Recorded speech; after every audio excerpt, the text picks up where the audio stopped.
Hello, I am Mercury Mike, and this is Space Facts. Today we're going to be looking at a video between Goforit Randy and Sciman Dan. Sciman Dan pretty much won this one, just wanted to help him out a little bit. I've seen Sasquatches that are like 900 pounds that can't leave a footprint that deep right here on Earth, but in 1/6... Did you just say you've seen a 900-pound Sasquatch? Hey, no, he said it, not me.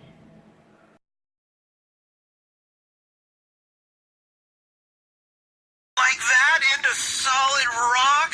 If you think that is solid rock, you have a brain made out of solid rock, Danny boy.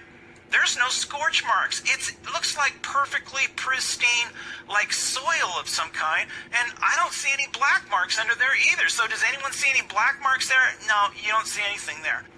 The lunar module used Aerozone 50 fuel and an oxidizer. These two propellants burn on contact with a clear flame, so no, you wouldn't see anything there at all. Okay, so Aerozone 50 is a propellant that is a clear flame, but who cares? It burns, okay? Just because you can't see the flame doesn't mean it can't burn you. So there should be black scorch marks underneath the lunar module, but this guy is trying to twist reality and try and make you think, oh, because it's clear flame, it's not burning anything. Of course it's gonna burn things. For me to comment here would just be redundant. Sciman Dan is correct. Two propellants would be a clear burn. Turning the engine off 6 feet above the surface would ensure a soft landing. I'll explain more about this in a little bit. Let's continue. When you have a 10,000 pounds of thrust coming from a rocket engine that's no more than, what, 1.5 feet, 2 feet off the ground? Come on, NASA. If you're faking this sort of thing, you need to get the details right, guys. Come on. And don't tell me details schmetels. Okay, look. We clearly saw in the video dust being blown away from the lunar module upon descent. It's also important to note that the lack of atmosphere on the moon means that the dust will fall straight back down to the moon's surface, as there's no air currents to keep it aloft. Of course, the real killer is the fact that the engine shuts off about 6 feet from the surface. The dust did have plenty of time to settle, considering that they cut the engines off 6 feet above the surface. That's where the contact probes came into play again. So it's a rock, and you're claiming that this thing cut the engines, the Apollo 11 crew cut the engine 6 feet off the surface. By the way, how'd they know it was 6 feet off the ground? Are you kidding me? And they're going to risk... The sensor probes, also known as contact probes, stuck out about 5 feet from the footpad of the leg of the lunar LEM. When they made contact with the surface, 2 blue contact lights would come on, and the astronauts would perform an engine cutoff. This is why engine cutoff was around 5 to 6 feet.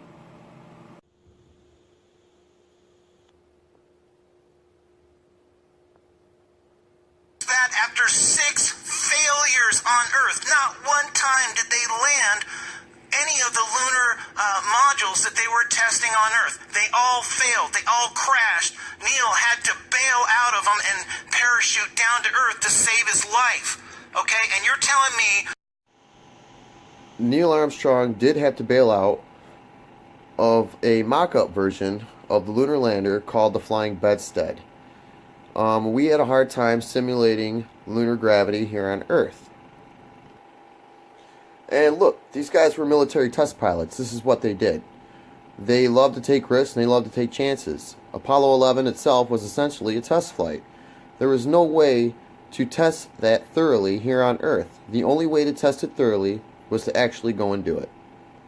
And Neil only did crash once, and he wasn't the only person to fly the mock-up.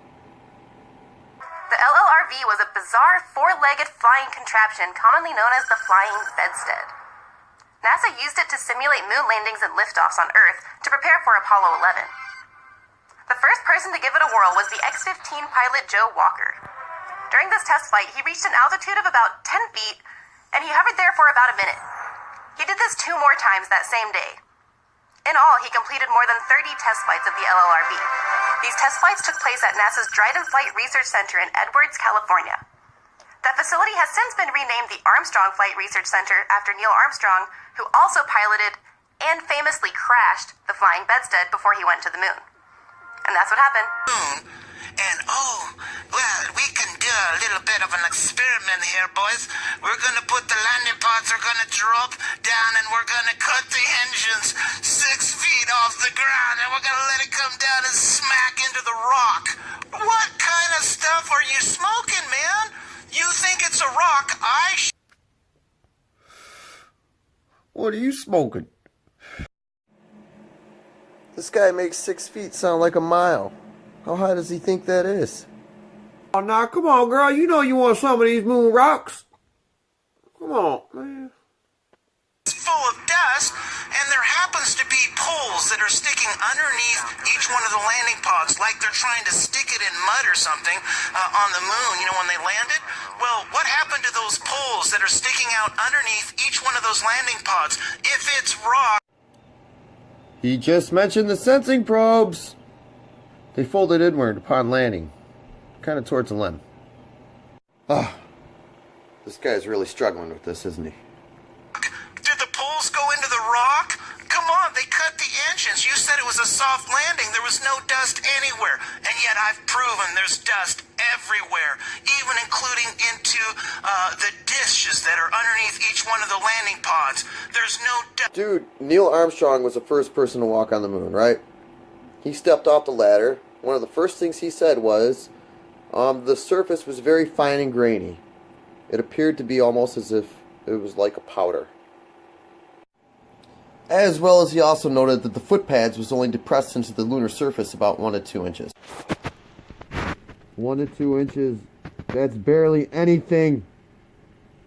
The right way, ladies and gentlemen, Danny boy got himself a tattoo. And I think the tattoo explains his mental condition.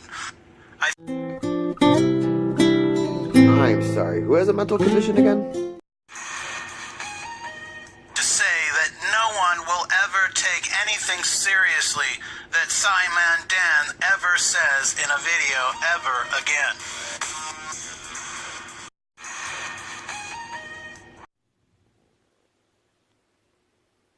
I don't think I could take you seriously, Randy.